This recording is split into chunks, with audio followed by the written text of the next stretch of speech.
Bonjour mesdames et messieurs et bienvenue à vous dans votre émission Ma famille, ma vie. Je suis ravie de vous retrouver aujourd'hui, on est le lundi 17 juin 2024, on est avec vous sur Canal Algérie pour 1 heure de temps et aujourd'hui c'est le deuxième jour de l'Aïd, donc je vous souhaite à tous Saha Aïdkoum, Inch'Allah Taïdou, B'Saha ou Lana ou Ila Ad Alina, aussi B'Saha ou Lana. Alors aujourd'hui dans l'émission nous allons parler des enfants qui ont des droits et nous allons les défendre aujourd'hui. Alors pour rappel, hier c'était le 16 juin qui est la journée mondiale de l'enfant africain, en hommage aux enfants de Soweto qui ont revendiqué leurs droits fondamentaux en 1976. Et en cette occasion aujourd'hui, nous nous penchons sur les droits de l'enfant et le droit à l'éducation essentiel à l'épanouissement de chaque enfant. Et pour en parler aujourd'hui, j'ai le plaisir de recevoir Madame Aïda Mjli, vous êtes psychologue et vous êtes sous-directrice à l'ONPPE, l'Office national de la protection et de la promotion de l'enfance. Je vous remercie. Bonjour. Merci, bonjour. Aïdek. Aïchek, je vous remercie. Aïdek Moubarak.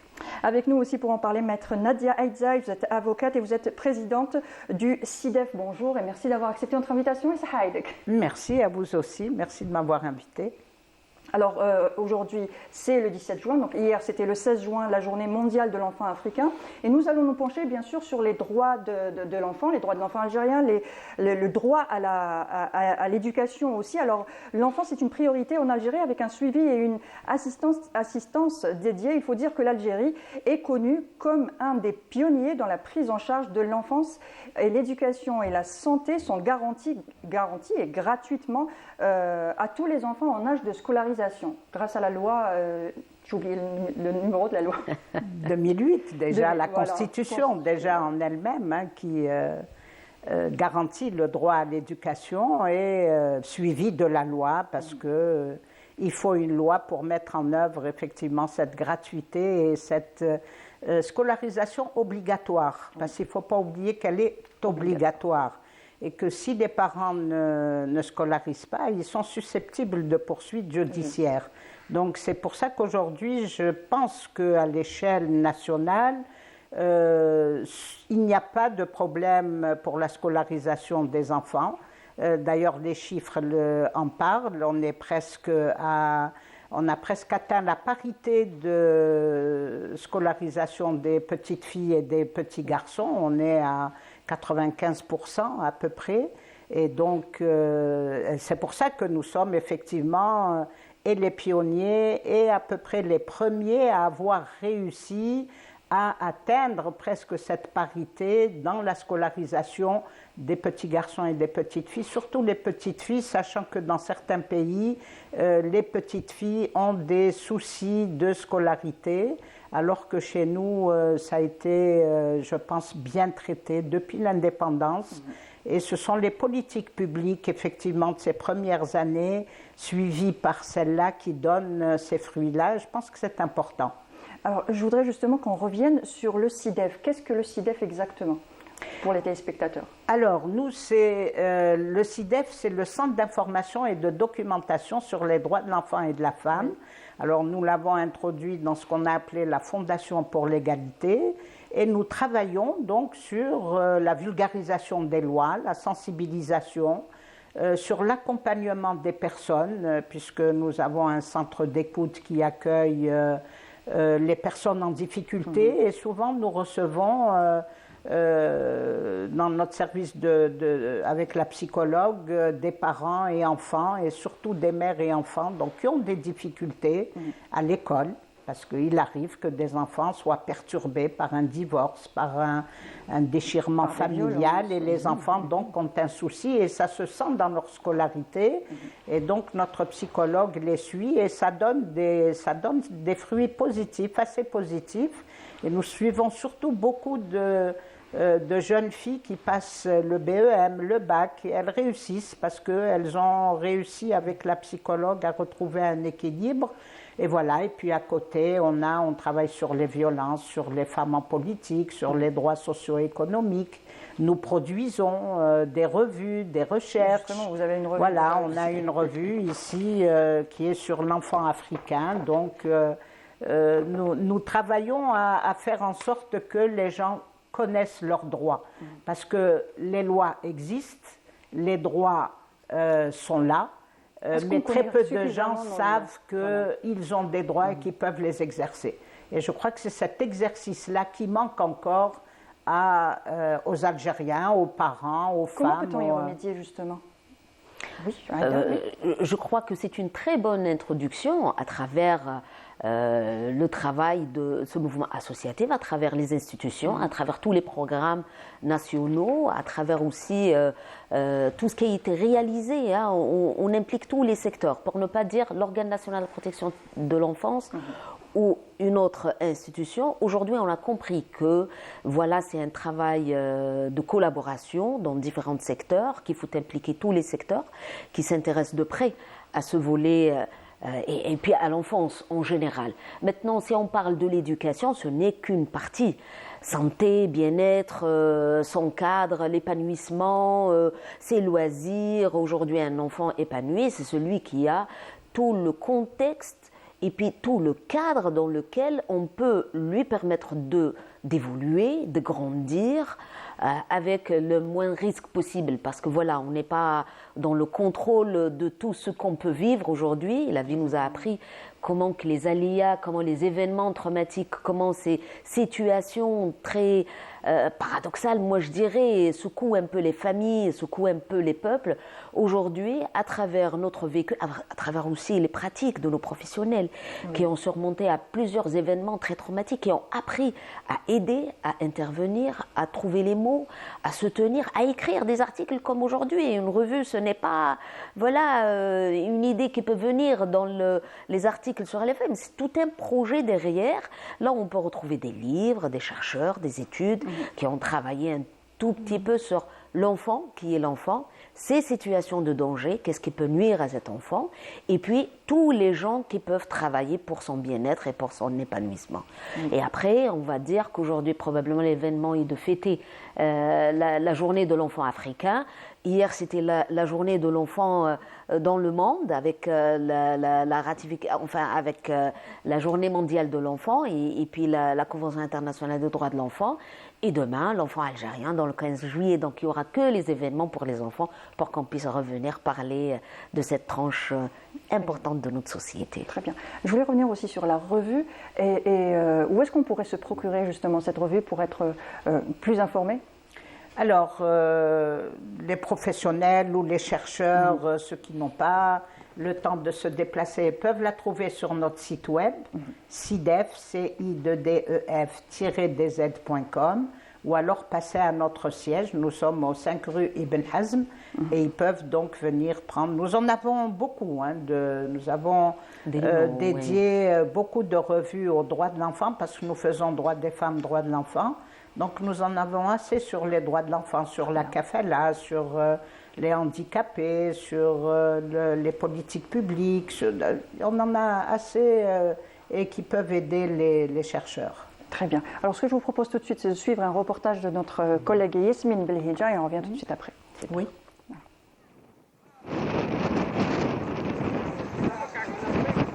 La Ligue de voile d'Alger, en partenariat avec la Direction de la Jeunesse et des Sports, a organisé au Parc Dounia la Journée internationale des droits de l'enfance.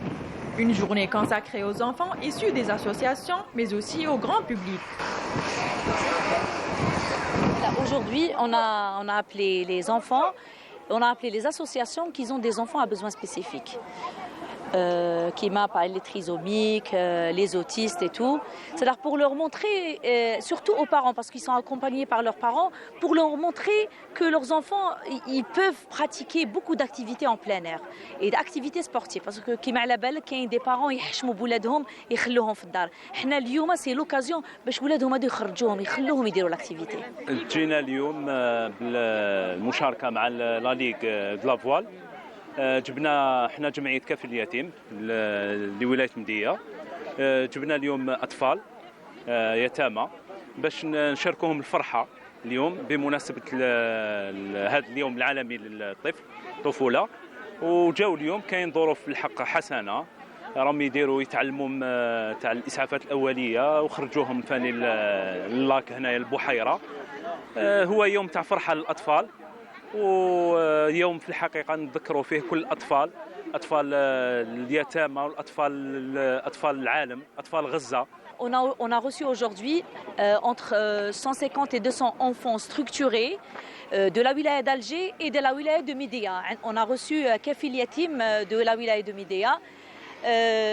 Alors, et le grand public aussi. Une journée constructive avec des cours d'initiation au secourisme. De plus, plein de jeux d'activités tels que le skateboard, les rollers et les jeux d'échecs. Un programme diversifié pour célébrer la journée de l'enfance.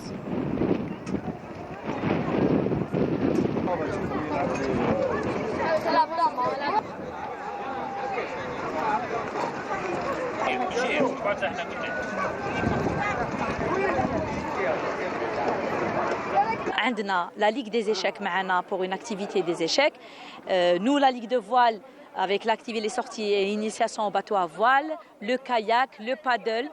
Alors, il y a initiation aussi, un club de plongée et de voile du port de Sidi Faraj. Il est là pour faire le secourisme, initiation au secourisme pour ses enfants et pour les parents de ses enfants. On a des ligues jeunesse qui font des activités. Alors, on a le clown, on a aussi les skateboards et les rollers. Aujourd'hui, on a été invités dans cette journée mondiale de l'enfance. Il y a plein d'activités comme le kayak, le voile. Il y a aussi là-bas, on peut faire du skate et du roller.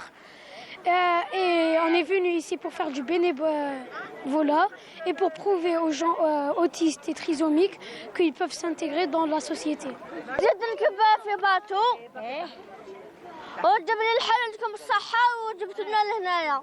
درت لاباخ كل يوم عجبني الحل ودرت ثاني لي غولة. لا ما طحت. شدوني. Pour un avenir meilleur, prenons soin de nos enfants. Alors voilà, une belle initiative pour les enfants justement en situation d'handicap, et malheureusement les enfants en situation de handicap perdent un petit peu le droit à la non-discrimination. Ils sont souvent discriminés par rapport à leur handicap et par rapport aussi à la scolarité où il y a certaines difficultés, mais les pouvoirs publics ont fait ce qu'il fallait pour que les enfants en situation de handicap puissent intégrer l'école comme tous les autres enfants.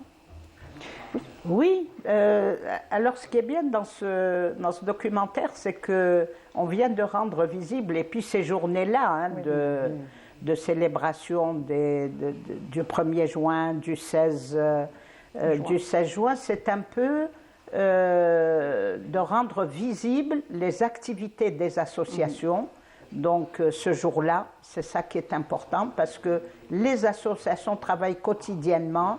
Et c'est des jours donc de célébration de ces activités à grande échelle. Et on voit des enfants donc effectivement à mobilité réduite, des enfants normaux, si je peux utiliser ce terme, et donc faire exercer un de leurs droits qui est le droit au loisir, le droit au sport. Et je pense qu'effectivement l'Algérie n'a pas ménagé ses efforts pour faire en sorte qu'il n'y ait pas de discrimination, parce que la Convention des droits de l'enfant, notre droit lui-même concernant la loi sur la protection de l'enfant, ou même bien avant cela, bien avant la loi sur la protection de l'enfant, la Constitution a bien consacré la non-discrimination entre les enfants, a bien consacré l'intérêt de l'enfant, et dernièrement l'intérêt supérieur de l'enfant. Donc à ce niveau-là, je pense que je reviens aux politiques publiques. Elles sont là, elles ont été faites pour qu'il n'y ait pas de différence entre ces enfants-là.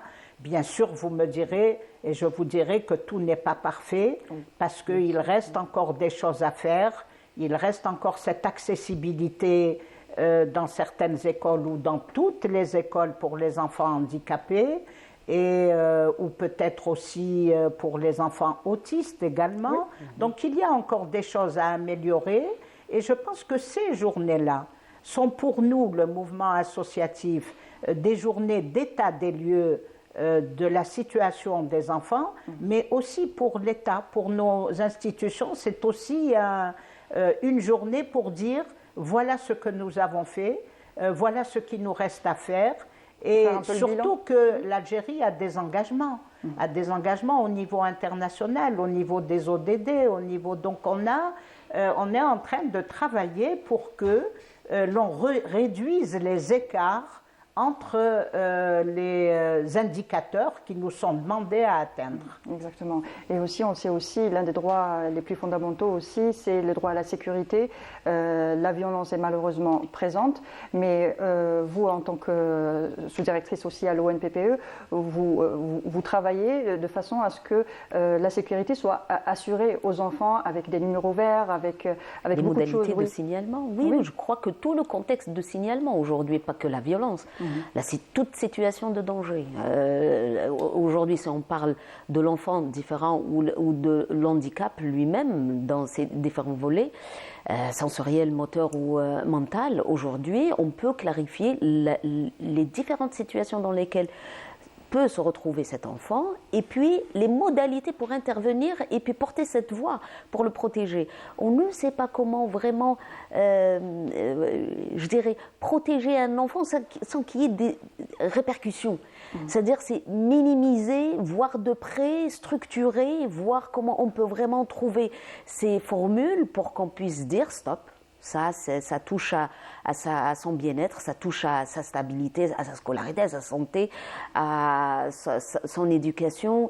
Dans ces différents outils, on trouve le numéro vert 1111, on trouve le site électronique de l'ONPPE, à travers aussi la rencontre, le courrier adressé au siège de l'organe national, mais aussi la dernière application installée aussi du numéro sur les smartphones à l'Autofoula qui devient un outil pour permettre à tout venant, à toute personne qui voit de près situation de danger, pas que l'agression physique. Alors, à l'Autofoula, c'est une application qu'on retrouve sur Internet, qu'on peut télécharger ? Tout à fait, sur Play Store, et c'est très facile pour qu'on puisse vraiment trouver des informations utiles pour transmettre un vécu de l'enfant, transmettre des photos, des vidéos, mais aussi faire un signalement ordinaire dans lequel on peut préciser que c'est un enfant en danger. Et justement, ce qu'on a peur quand on signale une personne en danger ou quoi que ce soit, c'est le fait d'être reconnu. C'est l'anonymat qu'on cherche le plus. Est-ce que l'anonymat est garanti aussi ? Je crois que dans le texte de loi, Madame Edzaï peut en témoigner. Non, je crois que les Algériens, c'est des citoyens. Donc, il faut qu'ils s'impliquent.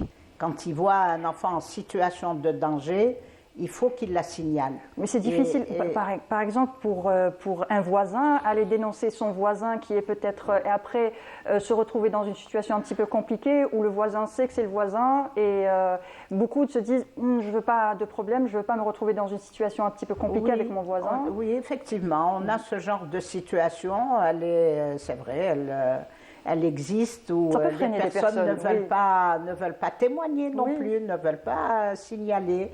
Mais c'est vrai que, comme dit Aïda, le dernier texte est venu, celui du Code pénal d'avril, est venu rappeler, parce que c'était déjà dans l'ancien Code, de rappeler donc les mesures de sécurité et de protection des témoins. Mais je pense que, sans aller jusqu'à la protection des témoins, le voisin est un parent. Le voisin a une femme, des enfants, des filles. Sans penser à la peur d'avoir des représailles, qui va le sanctionner? Personne. Ce n'est peut-être le voisin qui ne lui parlera pas parce que c'est lui qui a frappé ses enfants. Mais au contraire, j'aurais fait une bonne action en allant signaler. Je signale, mais je pense que le signalement, lorsqu'il est fait à l'ONPPE ou lorsqu'il est fait au tribunal, à un juge ou à un procureur, le voisin peut ne pas savoir qui a fait ce signalement. Et là, la sécurité est totalement... On n'a même pas besoin d'arriver à mettre les grands moyens pour assurer la sécurité du voisin parce qu'il a signalé une violence. Non, moi je pense que naturellement et spontanément, dès qu'un Algérien voit, homme ou femme, voit une situation donc en danger que vit l'enfant, il faut la signaler. Et par contre, il faut qu'il sache qu'il peut la signaler. Il faut qu'il connaisse le numéro, le 1111. Il faut qu'il sache qu'à côté du 1111, il y a aussi d'autres services, d'autres secteurs qu'on peut saisir. Et on peut aussi saisir le SOMO, le service en milieu d'observation ouvert. Ils ont aussi on peut le faire directement, on peut saisir le président d'APC. Maintenant, tout dépend de la réaction de ces services-là. C'est sûr que l'ONPPE sera plus vigilant et interviendra plus rapidement, parce que la loi prévoit les personnes à qui on peut signaler. Mais je pense que l'ONPPE est le cadre le plus adéquat pour réceptionner la démarche et puis traiter l'affaire. Voilà, dans l'urgence. Oui, tout à fait. Mais ce que je peux ajouter, c'est qu'il y a le travail d'écoute, l'accompagnement. Des fois, on motive la demande d'aide. Des fois, on ne sait pas trop, entre parenthèses, est-ce qu'il faut signaler, est-ce que c'est une situation de danger, à quel point on peut supporter les choses. Il y a des mamans qui hésitent énormément pour dénoncer des situations de maltraitance, de violence dans son cocon familial. Cette manière d'inviter, d'accompagner était très utile pendant des périodes très critiques, comme la période du Covid, comme les périodes des résultats scolaires. Là, on peut retrouver des enfants, des déchirements, des conflits familiaux extrêmement difficiles à gérer. Et puis, cet accompagnement, l'écoute, à travers le numéro vert aujourd'hui, et puis à travers leur présence aussi, peut permettre à cette partie qui est motivation d'une demande d'aide et puis pour manifester, pour vraiment aider les familles à trouver les mots, les phrases et puis trouver un tout petit peu le recueil. Mais aussi, j'ajouterais aussi tout le cadre de formation. Aujourd'hui, probablement qu'on a fait quand même un grand pas. Avant, c'était un peu compliqué pour retrouver les situations de danger. Il s'agit de quoi au juste? Est-ce que permettre l'exploitation économique, est-ce que c'était vraiment très dangereux ou pas? Est-ce que ça, c'est un travail de l'enfant? Est-ce que la mendicité peut être dangereuse? En quoi elle peut être dangereuse? Est-ce que l'exploitation sexuelle, aujourd'hui, on peut parler de tout ce qui peut être tabou entre les lignes. Je crois que c'est cette manière d'avancer ces exemples et puis de les médiatiser, de plaidoyer auprès des citoyens aussi par rapport et des institutions par rapport à ces droits de l'enfant, a fait qu'aujourd'hui, on est sensibilisé à ce cadre de signalement. On le sait, même s'il ne manque un peu le pas pour qu'on puisse être très actif sur le terrain. Aujourd'hui, les médecins sont impliqués, les pédopsychiatres sont impliqués, les psychologues de près dans le développement de l'enfant, les professionnels de l'éducation. On entend beaucoup de ces conflits dans le secteur de l'éducation, au niveau des classes, avec les enseignants, avec les parents d'élèves, avec les différentes tranches de développement de l'enfant. On sait très bien qu'il faut peut-être des auxiliaires de vie scolaire pour certains. Il y a eu des facilitations aussi pour les auxiliaires de vie scolaire par rapport à l'éducation pour tous, justement. Ce qui a été facilité, c'est que maintenant, un parent peut devenir l'auxiliaire de son enfant, ce qui n'était pas autorisé avant, mais ce qui a été fait depuis, je crois que c'est la 2e année. Donc aujourd'hui, c'est une facilité aussi pour les parents pour pouvoir accompagner leur enfant et pouvoir offrir l'enseignement aussi à leur enfant, qui est un droit aussi. Aussi, le projet des auxiliaires de vie de l'éducation nationale, aussi pour accompagner les enfants autistes, c'était un grand projet. On parle de la saison estivale, le camp des enfants autistes, qui est une très belle expérience à projeter sur le reste des wilayas. Aujourd'hui, il y a les initiatives, il y a ce degré de conscience qu'on essaye de travailler tous ensemble, parce que ça, c'est un travail à longue haleine pour qu'on puisse vraiment impliquer tout le monde. Mais voilà, je dirais qu'aujourd'hui, il nous manque probablement quelque chose qui peut aider les familles de l'intérieur, les sensibiliser de plus. Notre participation, par exemple, dans les salons du livre, le dernier, au niveau de Qasr Thaqafa, ou des Zakaria, là où c'est dédié à l'enfant, au livre de l'enfant, les sensibiliser, arriver à ces ouvrages qui touchent de près l'enfant, le protéger, parler un tout petit peu de tout ce qui peut être contexte très dangereux pour son développement. Je crois que c'est un grand pas aujourd'hui qui va nous permettre d'utiliser tout ce qui est outils médiatiques, les institutions qui existent pour qu'on puisse vraiment trouver cette parole, pour qu'il y ait cette lancée et ce développement social que je dirais notre pays mérite depuis tous les efforts fournis par nos responsables. Alors pour revenir sur le thème du 16 juin de cette année, c'est l'éducation pour tous, l'heure est venue. Alors il faut dire que l'Algérie accorde aussi une grande importance à l'enseignement et à la formation dans le cadre de la politique de réinsertion des détenus. Par exemple, cette année, il y a plus de 7000 détenus qui se sont inscrits et qui ont passé justement les épreuves du bac. Le nombre total des détenus inscrits sur les 3 paliers est plus de 44 000 élèves détenus pour l'année scolaire de 2023 et 2024, 1200 plutôt en licence et puis 26 en master.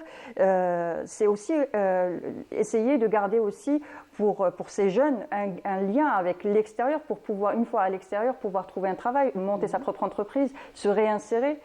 Oui, c'est important. Je crois que ce n'est pas la première année. Oui. Ça s'est toujours fait. Exactement. Ça s'est toujours fait. Je crois que le ministère de la Justice a bien organisé, donc, au sein des prisons, le suivi de ces jeunes, filles et garçons, en matière d'éducation et en matière de possibilité de passer les épreuves du BEM, du bac. Et c'est surtout réfléchi dans le cadre d'une réinsertion et c'est important. Oui. Donc c'est qu'au sortir de la prison, que ces jeunes-là ne se retrouvent pas non plus dans la jeunes, rue, voilà. Parce qu'il y a des moins jeunes aussi qui passent ces examens et qui puissent donc s'insérer et trouver directement un travail et au moins que ça puisse les aider à se réinsérer dans la société. Exactement. Et justement, c'est important de pouvoir se réinsérer justement pour avoir une lueur d'espoir pour l'avenir. Une personne qui passe une période de sa vie en prison, c'est vrai que ce n'est pas facile, ce n'est pas facilement accepté aussi par la société. C'est des étiquettes qui sont collées. Alors sortir de là avec un master, avec une licence, ce qui est la nouveauté aussi avec des cours par correspondance et par visioconférence pour permettre à ces jeunes, moins jeunes, de pouvoir peut-être ouvrir leur propre société. Ça leur donne une deuxième chance. Pas que ça structure énormément à travers nos visites aussi dans le cadre de les festivités aussi pendant le mois sacré. Il y avait aussi la rencontre et l'exposition de tous les travaux qu'ils ont réalisés dans la formation professionnelle. Ce sont entre parenthèses, un apprentissage dans le savoir, mais un apprentissage aussi dans les métiers. Et se projeter dans quelque chose qui peut être utile et rentable demain nous permet de voir les artistes, parce que ça touche des métiers aussi, là où ça permet à ces jeunes et à ces enfants, moi je dirais jusqu'à 18 ans, de travailler un tout petit peu, une partie dans laquelle ils peuvent se projeter, mais aussi c'est d'assurer de se retrouver. Réparer, ce n'est pas réparer dans la parole, c'est réparer pour trouver un cheminement, une structure, trouver une manière de s'identifier et puis se projeter dans quelque chose, là on peut être utile pour la famille, pour la société, pour l'autre et puis pour pouvoir exister. Et ce travail, ce n'est pas qu'un volet psychologique, mais aussi c'est une manière de s'identifier et puis c'est une manière de retrouver les pairs, la société, le projet de demain. C'est de reconstruire le lien social. Absolument. C'est ça qui est important. Et je crois à travers tout ce qu'on a vu, que ça soit, moi je dirais, je n'exclus pas la partie artistique, c'était Janah al-Ahdath aussi à Chaïba. Là, on avait vu les jeunes qui se projetaient à travers les pièces théâtrales, à travers les récits, leur vécu, à travers la poésie aussi, l'écrit. Se retrouver avec quelqu'un qui peut se projeter dans l'écriture de livres et puis de contes, dans les dessins, dans tout ce qui peut être artistique. Ne parlons pas de tout ce qui est métier. Moi, je crois qu'aujourd'hui, c'est de permettre de se retrouver et de se projeter comme ça pour se revenir à ce cadre social, c'est l'idéal de l'idéal. Et c'est à nous, professionnels, de pouvoir trouver ces parenthèses et puis de renforcer aussi le travail entre professionnels. Ça veut dire, c'est à travers les journées, à travers les expériences, les chiffres aujourd'hui, à travers communiquer aussi les belles expériences, moi je dirais, ça nous permet de découvrir ce qui se fait dans un secteur en dehors de l'autre. Aujourd'hui, dans la solidarité, dans l'éducation, dans la santé, dans les différents milieux là où on peut retrouver l'adolescent, l'enfant en général, peut en témoigner dans les différentes casquettes, comment chacun de nous il est en train d'œuvrer pour pouvoir trouver le meilleur programme éducatif, ou peut-être de loisirs, pour éduquer, enseigner dans l'enseignement, qui peut donner ces outils pour permettre à ces enfants de se réaliser demain. Oui, exactement. Et aussi la parole qui a été donnée aux enfants, aussi, déjà aussi à l'occasion du 1er juin, leur donner la parole, donc un espace pour qu'ils aient aussi le droit à dire de ce qu'ils ont eux aussi besoin, donner leur opinion pour aussi informer et sensibiliser les adultes, nous les adultes, pour... Moi, vous me tendez la perche un peu sur la participation de l'enfant, qui est un droit fondamental dans la Convention internationale des droits de l'enfant. Mais pas que ça. Vous me tendez la perche pour que je puisse parler de ces ambassadeurs des droits de l'enfant de l'organe national. Une nouvelle expérience dans laquelle le choix de 10 enfants sur le territoire national, nord, sud, est, ouest, a permis un tout petit peu de travailler et de plaidoyer pour donner la parole à ces enfants, pour qu'ils puissent parler à leur tour et puis revenir à plaidoyer, mais apporter cette voix infantile. Comment l'enfant peut parler de leur présence déjà dans le salon du livre. Ce n'est plus maintenant nous, pour qu'on puisse approcher les parents, leur parler. Ce sont des enfants qui attirent l'attention de ses parents. Ils sont les plus amènes à parler de leur situation. C'est avec brio aussi. Oui, je pense qu'effectivement le droit à l'opinion et à l'expression est important dans la Convention des droits de l'enfant, et je crois qu'il fait son chemin ici en Algérie. Et il est important, moi je pense, dans l'opinion des enfants qu'ils peuvent donner, par exemple, dans les conseils communaux, qu'ils peuvent donner pour la gestion de leur ville, où ils peuvent dire dans mon quartier je veux telle ou telle chose. Nous avons fait un travail au niveau associatif, parce que je pense que le mouvement associatif est aussi important dans l'aide à aider les enfants ou à accompagner les enfants à parler et à dire et donner leur opinion. C'était avant les élections communales, et on avait fait une rencontre candidats aux élections et enfants. Et enfants de quel âge ? Des enfants de 10 ans, de 10 à 15 ans. Même 7-8 ans, on en avait. Mais je peux vous dire que ce sont ceux de 7-8 ans qui parlaient mieux. Absolument. Où ils ont pu exprimer, où ils ont pu dire aux candidats, voilà ce que nous voulons, nous, dans les projets locaux, dans les politiques locales, voilà ce que nous voulons pour nos quartiers. Voilà ce qui manque dans notre quartier. Et c'est ça, ça vous fait déjà un acteur, déjà tout petit, un citoyen actif, parce que la particularité de la Convention des droits de l'enfant, c'est de faire d'un enfant un sujet et non pas un objet. Et c'est pourquoi on dit l'enfant participe, l'enfant s'exprime, l'enfant donne son opinion, parce qu'effectivement, la Convention en fait un sujet de droit, donc un citoyen. 7-8 ans, il est considéré comme un citoyen jusqu'à 18 ans. Sauf que, effectivement, la minorité fait que ce sont les parents qui sont responsables, donc ils essaient d'atténuer un peu, et c'est le droit qui atténue un peu cette participation de l'enfant. Elle est accompagnée, elle est protégée, mais il s'exprime.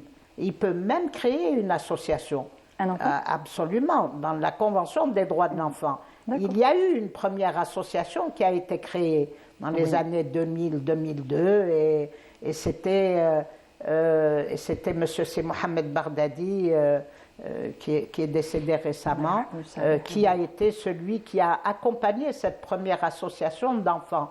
Donc vous voyez, quand on laisse l'enfant s'exprimer, s'organiser, participer, il a des choses à dire parce qu'il suit, et c'est le premier concerné.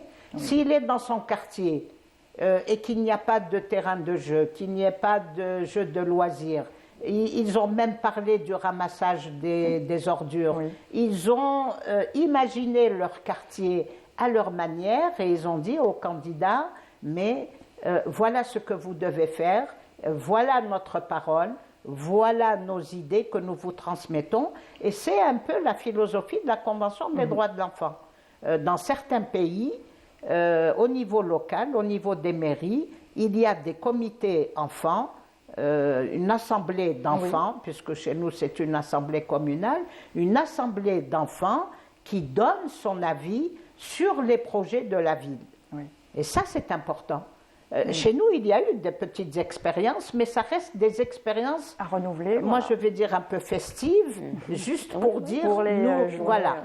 Non, faisons qu'elles perdurent, faisons qu'elles deviennent des idées qui durent et qui restent donc au niveau des mairies. Il ne faut pas avoir peur. Ce sont des citoyens aussi qui peuvent aider les adultes que nous sommes à réfléchir pour eux, mais nous réfléchissons avec eux. Et ils peuvent nous étonner avec leurs réflexions aussi. Absolument. Et ça, c'est important. Je pense qu'il faut aller dans ce sens. Et justement, par rapport à ces 10 enfants qui ont participé donc à ce Les salon, ambassadeurs des droits de l'enfant. les ambassadeurs des droits de l'enfant, comment s'est faite la sélection de ces 10 enfants? Est-ce qu'ils se sont présentés? Alors, voilà, l'idée toujours, c'était dans le même volet. Hein, c'était l'une des rencontres pour pouvoir vraiment trouver la participation, comment vraiment, voilà, si on parle de l'intérêt supérieur de l'enfant et puis lui donner la parole, c'est comment vraiment trouver le contexte. Et puis, Madame Edza était aussi présente dans les assises de l'enfant, là où il y avait la participation de l'enfant dans les travaux de ces assises, la réalité de l'enfance en Algérie, c'était une première.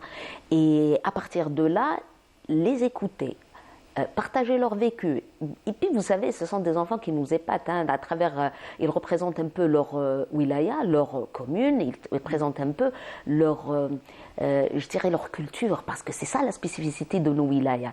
Vous avez le beau verbe, vous avez la poésie, vous avez l'intelligence aussi de ces enfants.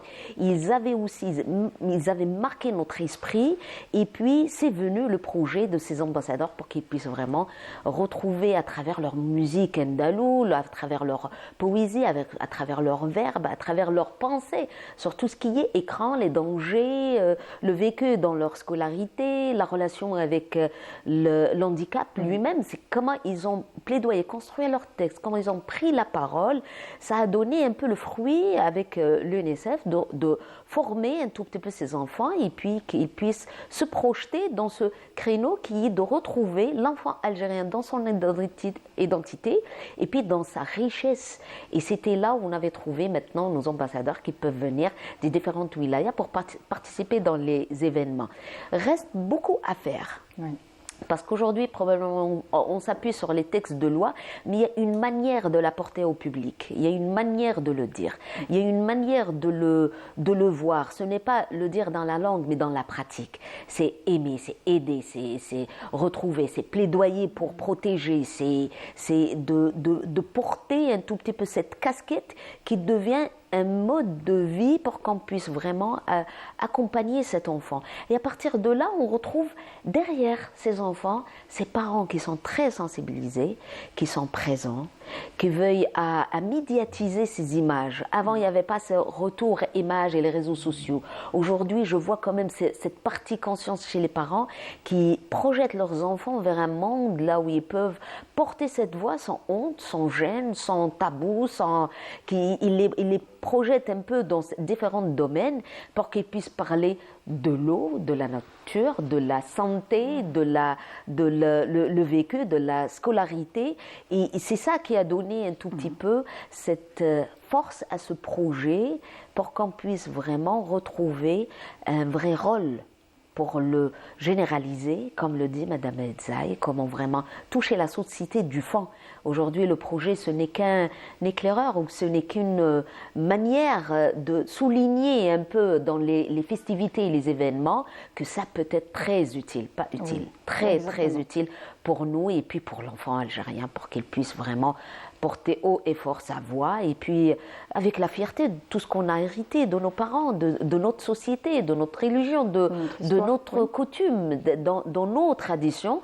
L'enfant était, moi je dirais le père de l'adulte. Hein, c'était maman, Oulidi, c'est Baba, dans le l'argot, dans l'éducation qui avait une parole, une place très très forte.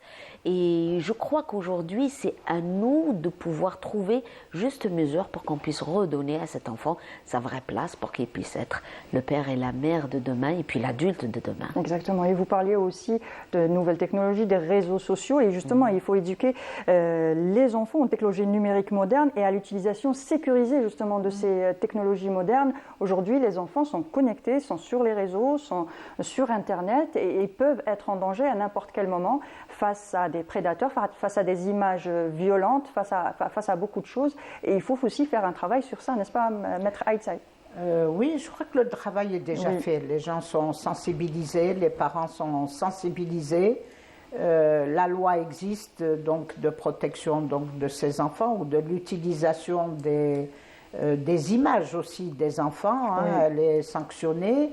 Mais effectivement, l'enfant peut ouvrir une page Facebook parce qu'il peut mettre n'importe quel âge. C'est vrai que c'est interdit aux mineurs, mais il peut l'ouvrir. C'est interdit au moins, je crois, de 13-15 ans. Mais on peut toujours mentir sur ça. Voilà. C'est juste important. Tout le monde ment, même les adultes mentent sur leur âge. Donc imaginez un enfant qui vous ouvre une page Facebook. Ou imaginez un enfant qui va chercher sur les réseaux et qui peut tomber sur des sites de pédophilie, qui peut tomber sur des sites qui vont l'enrôler à des choses qui vont le dépasser, qui peuvent le mettre en danger. Donc il y a ce que la Poste a fait à un moment donné, un programme pour interdire donc à l'enfant, l'utilisation de certains sites où il faut une autorisation parentale, ou alors même au niveau de la télévision, ça se fait dans d'autres télévisions, on vous dit c'est interdit, ce film est interdit au moins de... Voilà, donc là déjà les parents, c'est de la responsabilité des parents que de surveiller leur enfant ou leurs enfants qui utilisent ces réseaux sociaux parce qu'ils sont néfastes pour eux. C'est vrai que c'est la liberté, c'est vrai que c'est l'expression d'une liberté, c'est vrai qu'un enfant ou une fille va pouvoir poster des photos sans en connaître les conséquences. Et les conséquences, on les a vues. C'est le chantage, et surtout pour les filles, c'est souvent aussi des fugues qu'elles vont faire. Et je pense que toutes les disparitions des filles que l'on voit sur Facebook en disant telle fille a disparu dans cette région, dans cela, c'est peut-être dû à ce genre d'utilisation de ce réseau. Et donc, la première responsabilité, c'est des parents. C'est vrai que l'État met les moyens, il a mis le cadre légal, il protège les enfants, il protège l'utilisation des enfants, il protège l'utilisation de l'image des enfants. La loi ne suffit pas à elle seule, parce que celui qui protège et qui est le gardien des enfants, parce qu'ils sont bien gardiens dans la loi, et celui qui est gardien dans la loi, peut-être le père, la mère, peut-être la tante, peut-être la voisine, peut-être n'importe qui, à qui les parents auront confié cet enfant, et donc la responsabilité est de leur côté, elle est pleine et entière. Ils l'assument entièrement lorsqu'il arrive à l'enfant un problème de ce genre. Maintenant, c'est vrai que les services de police sensibilisent aussi à la question, et dans les services qu'ils ont mis de brigade des mineurs et de la protection des enfants, il y a un service spécialisé dans ces questions-là, et ils incitent pour que les parents déposent plainte, mais eux-mêmes suivent, parce que c'est là où on revient aux dénonciations, c'est là où on revient au signalement. Quand on voit qu'on est sur un site ou un réseau et qu'on voit qu'on a utilisé l'image d'un enfant, n'importe qui peut saisir la police et signaler. Et je peux vous dire que ça se fait rapidement, en tout cas l'intervention de la police se fait rapidement. Et on l'a vu. On a vu dans certaines situations que le mouvement associatif a lui-même dénoncé et porté à l'oreille de la police. Donc ça, c'est une manière de faire. La police le fait aussi. La loi est là pour protéger. Mais je dis encore une fois, les parents sont responsables. Sont les premiers responsables dans la protection de l'enfant. On pourrait peut-être utiliser même ces réseaux sociaux dans le sens contraire, où on pourrait utiliser les personnes qui ont le plus de vues, le plus de followers et tout ça pour sensibiliser justement les parents et les enfants qui sont sur les réseaux sociaux pour leur faire passer ce genre de message. Pour les associations aussi, il y a des associations aussi qui militent et qui travaillent sur les réseaux sociaux pour que ce soit la dénonciation, pour sensibiliser, pour dire que voilà. Exactement. Hier, j'ai vu une vidéo sur Facebook. Oui. C'est une vidéo qui a été prise, je pense, par 2 citoyens dans une supérette où une enfant a failli se faire kidnapper par une femme. En Algérie. Bien sûr, mais c'est ici. Oui. Je crois que c'était à Bab el-Oued. D'accord. Donc la fille est entrée faire des courses. Et la femme l'a suivie, elle a voulu la faire sortir. Le caissier, la fille a dit au caissier, moi je ne connais pas cette femme, je ne connais pas cette femme. Donc voilà comment les prédateurs utilisent et travaillent pour essayer de kidnapper les enfants. Donc le caissier est sorti, il a récupéré la fille, mais il n'a rien compris. La femme était attendue par un monsieur dans une voiture. Donc vous voyez, ça c'est pas, voilà, ça il faut sensibiliser les personnes qui ont mis ça. C'est déjà une forme de sensibilisation oui. Pour que les parents, en tout cas, ne laissent pas les enfants aller. Je sais que c'est de coutume chez nous, les enfants font les courses, oui. Les enfants vont chez l'épicier. Oui, à une époque, c'était possible. Exactement. Mais aujourd'hui, dans votre quartier, vous avez des gens que vous ne connaissez pas. On ne connaît plus aussi bien nos voisins. Voilà, avant on les connaissait. Mais aujourd'hui que les cités ont grandi et qu'on a développé le pays, vous avez des prédateurs qui peuvent venir de n'importe quel côté d'Algérie, dans n'importe quel quartier, et vous prendre cet enfant sans que vous sachiez. Il est là, il va lui offrir un bonbon. Cette fille, au moins, a eu la présence d'esprit de dire au caissier « je ne connais pas cette femme et on voyait la femme tirer l'enfant, tirer la fille. Mais je vous assure, quand vous voyez ça, vous vous dites « mais attendez, qu'est-ce qui se passe ?» Mais voilà une forme de dénonciation.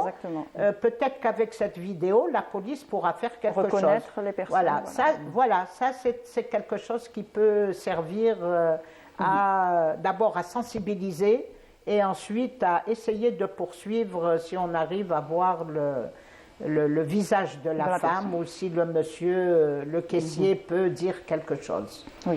C'est dans ce cadre qu'il y a le projet aussi de la cellule de veille. C'est justement pour travailler sur les signalements dans les réseaux sociaux et voilà avec la participation de la Sûreté nationale et de la Gendarmerie nationale qui va bien sûr donner un tout petit peu tout le cadre d'intervention.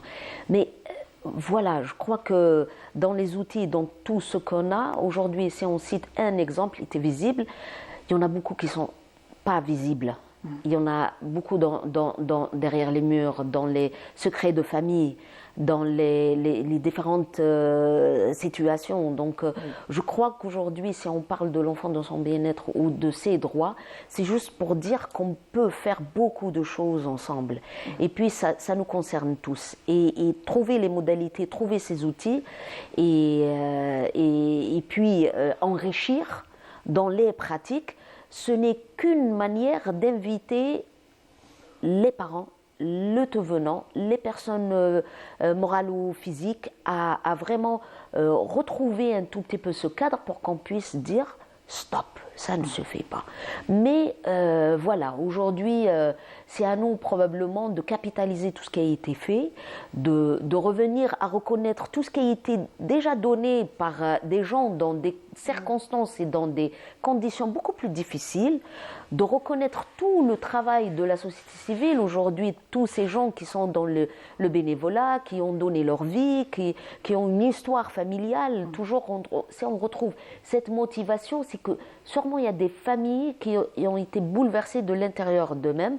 Et je crois que c'est à travers tous ces cadres qu'on peut vraiment réorganiser les choses et puis plaidoyer et puis retrouver ces grands axes qui peuvent être aujourd'hui probablement en présence de Madame Edzaï, étant donné qu'elle est aussi membre dans le comité permanent de coordination de l'organe national, de pouvoir choisir les grands axes dans le plan d'action.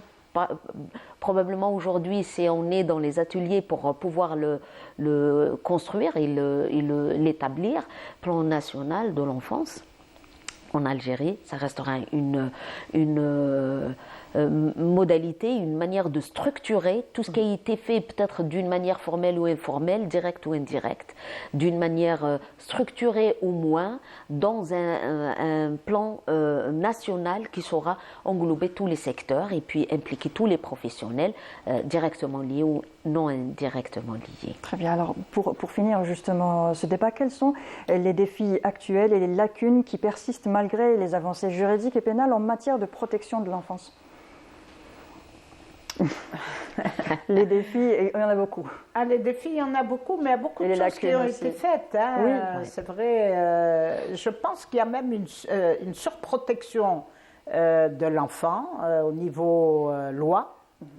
Il manque peut-être des mécanismes de protection. Je parle par exemple pour les enfants qui sont fugueurs, qui fuguent, qui viennent d'une autre wilaya. Et je pense que ça aussi, ça a toujours été une demande des services de police. Il faut des centres d'accueil d'urgence où mettre ces enfants. Parce qu'un enfant qui est en fugue, vous ne pouvez pas le mettre dans une cellule. Voilà, la police va l'arrêter. Oui. Voilà, dans quel centre on va le mettre. Il ne faut pas le mettre dans n'importe lequel des centres que nous avons. Ça ne peut pas dire que nous n'avons pas de centres, mais nous avons des centres de réinsertion ou des centres de protection, mais il faut un service d'urgence où pour ces enfants-là, on puisse les mettre, les surveiller en attendant de retrouver leurs parents. Parce que ceux-là, ils ont des parents qui très certainement sont des parents déchirés, qui ont des problèmes, la pauvreté, la déscolarisation fait que l'enfant perd ses repères et s'en va. Ensuite, je pense que ce qui est intéressant aussi pour nous, le défi aujourd'hui, et moi je parle aussi en tant que chercheur, parce que ça m'intéresse, c'est de voir où on en est exactement en matière de chiffres, d'indicateurs par rapport à ces enfants. On le fait pour les femmes. Le centre le fait, le CIDEF le fait. Nous allons le faire pour l'enfant. Ça, c'est un défi pour nous. Nous allons le faire aussi cette année pour les enfants. Mais on aimerait aussi que les institutions s'impliquent avec nous pour avoir ces chiffres. C'est-à-dire qu'aujourd'hui, pour faire une telle émission, on a eu besoin de chiffres. Moi, si je vous ai donné les 95% en matière d'éducation, c'est parce que le ministère de l'Enseignement supérieur nous donne en début d'année quelques chiffres qu'on peut utiliser. Mais ce n'est pas assez. C'est-à-dire qu'on aimerait avoir aussi les chiffres de la déperdition scolaire. On ne peut pas, c'est vrai qu'on a 66% de filles qui sortent de l'université, mais au cours du cursus, on a de la déperdition scolaire. Donc on n'en a pas beaucoup. On est resté sur un chiffre de 200 000 enfants, mais donné il y a bien longtemps. Oui. Et c'était Iqra qui avait donné ce chiffre, l'association Iqra, qui elle s'occupe de l'alphabétisation. Donc il nous faut, pour rectifier et pour aussi éliminer les écarts entre les régions. Oui. Alger n'est pas Tindouf, oui. Alger n'est pas Hassim et Saoud. Et je sais que l'État fait des efforts. Mais il y a des régions où la scolarisation des filles et même des garçons pose problème. Donc, et tout en sachant qu'il y a parce que c'est vrai, à un problème, à tout problème, il y a une solution. C'est vrai que l'État a mis en place, comme pour l'État civil, des camions ou des voitures pour aller déclarer les enfants, pour qu'on puisse prendre les déclarations de naissance, pour qu'on puisse accompagner les femmes à l'hôpital lorsqu'elles accouchent. Mais il faut réfléchir beaucoup plus largement à ces défis-là, à des solutions qui peuvent ne venir que de l'État, parce que c'est l'État qui est le premier protecteur des citoyens, des femmes, des enfants, et c'est lui qui aussi régule cette protection, et c'est lui qui protège nos droits. Oui. Voilà, et qui protège les droits des enfants. Donc c'est important. Le regard de l'État, l'implication de l'État est importante. Nous, en tant que mouvement associatif, nous faisons des choses. L'ONPPE fait des choses, mais le travail de l'ONPPE et du mouvement associatif est écouté par les pouvoirs publics, mais il faut qu'il y ait cette coordination pour pouvoir faire de grandes choses. Et peut-être qu'effectivement, le plan national d'action de l'enfance qui va être élaboré, qui est en état d'élaboration, sera la politique publique de la prise en charge de l'enfant dans tous les secteurs, mais aussi de sa protection. Exactement. Un dernier mot? Un dernier mot, c'est que moi je souhaiterais aussi qu'on puisse se projeter énormément sur plusieurs volets avec la mise en pratique de tous les textes de loi qui ont été œuvrés, que ce soit dans la consommation de drogue ou dans la traite des personnes, dans le discours de la haine. Ça, si on a cet arsenal juridique, c'est pour qu'on puisse vraiment réfléchir comment les projeter sur le terrain et puis mettre les programmes adéquats qui peuvent vraiment aider et puis voilà, avancer au-devant pour protéger nos enfants.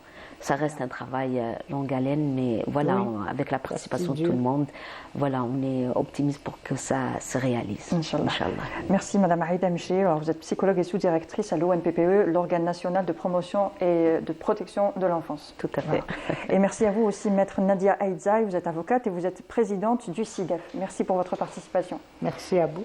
Et merci à vous, chers amis téléspectateurs, de nous avoir suivis jusque-là. Je vous souhaite une bonne journée avec le reste des programmes de la chaîne. Au revoir.